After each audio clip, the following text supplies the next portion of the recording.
Setelah memahami konsep berpikir kritis, tentunya tak sulit membayangkan sekarang critical reading atau membaca kritis. Seperti halnya critical thinking, critical reading juga bukan berarti membaca secara negatif atau mencari-cari kesalahan. Dalam critical reading, kita membaca sambil menginterpretasi, menganalisis, hingga mengevaluasi kekuatan dan kelemahan teks yang kita baca. Membaca kritis berguna saat menulis kritik artikel dan tinjauan pustaka atau literatur review nanti. Apa saja yang perlu kita perhatikan dan nilai saat melakukan critical reading? Paling tidak ada 4 hal, yakni terkait dengan background penulis, kemudian terkait isi teks, lalu struktur, dan gaya penulisan. Terkait penulis, kita mungkin perlu tahu background umum seperti latar belakang keilmuan, akademik expertkah atau penulis baru si penulis ini, kerja di pemerintah, kampus, atau di mana. Ini mempengaruhi kredibilitas dan kemungkinan terjadinya bias di dalam tulisan. Terkait teks, banyak hal yang perlu diperhatikan, seperti halnya dalam pembahasan critical thinking. Hal terpokok yang perlu dicermati adalah ide utama dan argumen penulis. Oleh karena itu, perhatikan, jelaskah ide utama penulis? Bagaimana dengan bukti dan referensi pendukung ide utama ini? Apa bukti pendukung yang dipergunakan? Fakta relatif dapat diterima sebagai bukti, namun akan lebih baik jika buktinya berupa hasil riset atau pengujian, meski untuk hal ini perlu ditelaah juga masalah metodologi yang digunakan. Opini ini tidak disarankan dijadikan sebagai bukti pendukung karena kemungkinan besar mengandung bias. Bukti juga perlu dilihat akurasinya, relevansinya, dan kelengkapannya dalam mendukung argumen penulis. Kemudian kita perlu juga melihat konsep atau teori yang digunakan. Sudah tepat guna dan tepat interpretasikah? Nah, kemudian yang tak kalah pentingnya dari isi teks yang kita perlu perhatikan secara kritis adalah masalah logika penulisan. Mengalirkah alur logika si penulis? Apakah ada cacat logika yang kita temui? Ada biaskah? Adakah yang missing dalam alur logika, dan apakah penulis juga menuliskan counter argumen di dalam tulisannya? Selanjutnya, terkait dengan alur logika dan penjelasan argumen penulis juga, struktur penulisan mungkin perlu diperhatikan.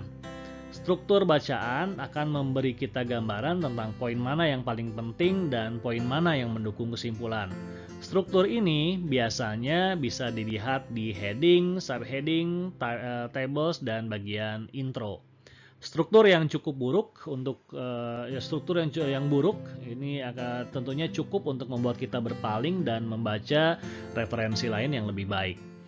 Terakhir, gaya dan penulisan juga mungkin mempengaruhi reaksi kita terhadap materi. Dengan gaya apa materi ditulis? Misalnya, apakah formal, informal, analitis, naratif, persuasif, argumentatif, atau didaktif. Artikel dalam peer review jurnal mungkin sudah relatif seragam gaya penulisannya, meski tetap ada yang lebih enak dibaca dibandingkan yang lainnya.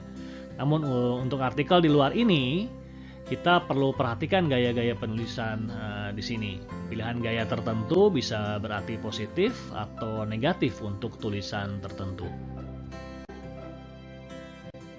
Baik, setelah berbicara mengenai berpikir kritis serta membaca kritis, saatnya sekarang hingga ke pembahasan di pekan-pekan depan, kita akan membahas dan berlatih satu demi satu hasil tertulis dari proses berpikir kritis dan membaca kritis ini. Kita coba bahas yang pertama, yaitu penulisan critical review. Critical review ini pada hakikatnya adalah critical reading yang kita tuliskan dalam bentuk tulisan. Ada 2 hal utama yang dituliskan di dalam critical review, yaitu pertama ringkasan dan yang kedua adalah evaluasi atau kritik. Namun kita tak akan membahas kritik lagi karena dalam critical thinking dan critical reading semuanya sudah kita bahas. Yang kita coba lihat sekarang adalah struktur penulisan critical reading. Struktur umumnya terdiri dari 4 hal berikut, plus referensi jika memang ada referensi yang kita gunakan saat mengomentari tulisan yang kita review. Nah, silahkan video ini di pause jika ingin membaca apa yang perlu ada di masing-masing elemen critical reading di sini. Tapi untuk lebih jelasnya, saya mengajak untuk langsung memperhatikan contoh critical review beserta highlight elemen-elemen penting perbagiannya di slide berikut. Ini adalah salah satu contoh critical review yang saya ambil dari salah satu website. Bisa di pause terlebih dahulu jika hendak membaca isi teksnya. Oke, kalau sudah dibaca bisa diperhatikan di sini elemen-elemen yang disebutkan sebelumnya. Elemen pertama dari critical review adalah pendahuluan. Kita bisa lihat paragraf pertama di sini mewakili pendahuluan. Isinya yang utama adalah latar belakang dan penjelasan singkat topik teks. Bibliographical information kadang hanya diletakkan di teks pendahuluan seperti ini, kadang dituliskan pula secara lengkap sebagai judul review seperti ini. Selanjutnya, kita perhatikan paragraf yang kedua.